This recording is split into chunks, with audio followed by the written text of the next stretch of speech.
Oh man, happy. We just played really, really well tonight.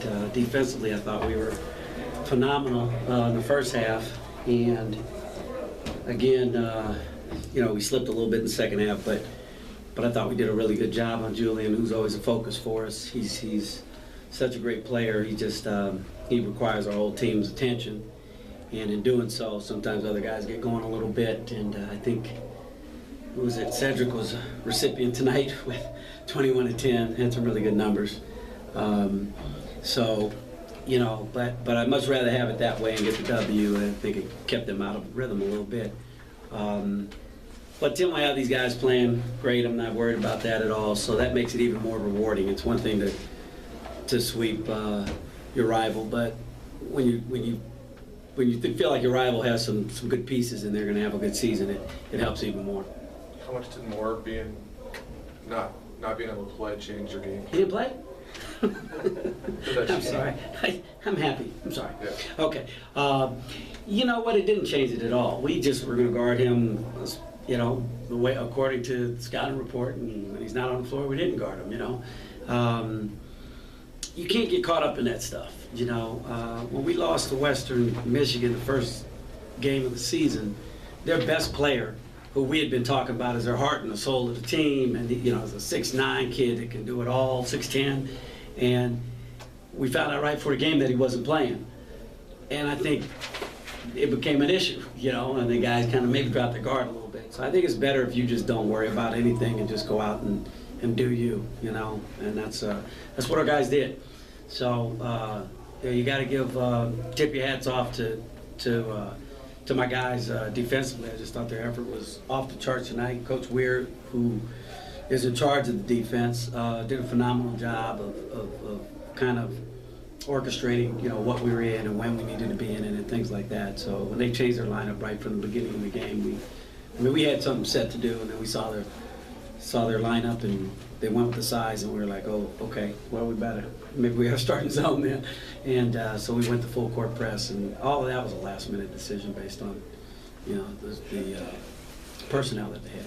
Offensively, you were getting good shots in the first half. You just had to maybe feel like if you stopped setting them at the foul line and rebound a little bit better, you'd be able to do what you did in the second half. I agree. Was that what? Yeah, I think so. I think we put ourselves in a situation where, we were scoring the ball pretty well, and when you're doing that, you gotta take care of the other side of the court in terms of the fouls. I think they shot 12 in the first half compared to our 6, and so that was a 6-point differential. We made 2, I think, and they made 8. So there's 6 points right there, and then. There was another stat, I forget what it was, that jumped out at me. But we did what we were supposed to do in the other areas, which gave us the advantage. So, anybody from El Paso have a question? Friendly exchange with the student section with the UTEP after the game. Talk about how important not only is the rivalries to the universities, but just kind of this area. Well, I just told the guys they were getting a little indignant, and making comments about my wife and they were getting a little personal. So I just told them, I said, hey guys, just have some pride, man. Just enjoy, your season and your team, So, but they're kids, What are you gonna do, right? You know what I mean? They're kids, and they're college kids, and they're passionate about their team, which is great. They got a great student section. I mean, I thought they did a fantastic job. They were in Chili's head, and before the game even started, they had a script on every kid. They did a really good job, and that's what they're supposed to do. They're supposed to shake it up, but they started to go a little bit left. So I just gave them a little fatherly advice, and I think the guys that I was talking to, I think they heard me, and they, because I made eye contact until fellas, come on, let's bring it back down to reality. This is basketball. This ain't life and death. So, and this is a great rivalry, and so that's kind of what happened on that exchange. How do you think KC, your Alice Miller, played? You only put up 26 points overall. Well, KC was fantastic tonight, and that was a large reason that Trayvon didn't get a chance to play as much as he normally does, based on KC's line. I mean, he's 26 and 11-14 from the free throw line. He's 3 for 4 from the 3. He was on fire tonight, so we rode him. And I kept saying, man, we got to give him a blow. We got to give him a blow. And you talk about the rivalry.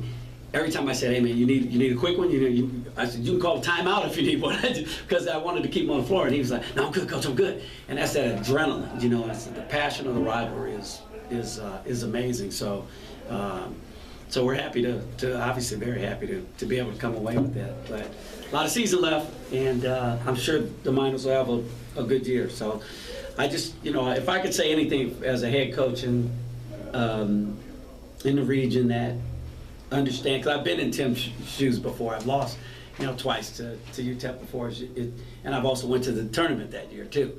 It's a long season. Just do not give up on your team, and just be a fan because you love El Paso and you love UTEP.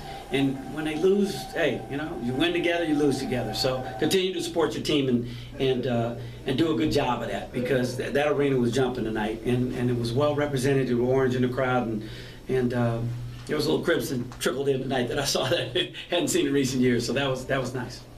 Quick turnaround, Coach. Got back in Cookman on Monday. Yes, I'm sorry. We will take tonight off. We'll let them sleep tonight, and then we'll get ready tomorrow. We have. We've got a 3 o'clock practice tomorrow, and we'll get ready for them. And then we've got another one on Wednesday against Prairie View. So this tournament has you playing a lot of games back to back, the one that we're in, and then we get on the road and got Colorado State on Saturday. So next week will be a busy week. Thank God we've got a little a break there with Thanksgiving, so the guys can get caught up on some of their class work, and we can get ready for the weekend. So Thank you, guys. Thanks, Coach. Saw you, Eddie. I'm gonna get it in there.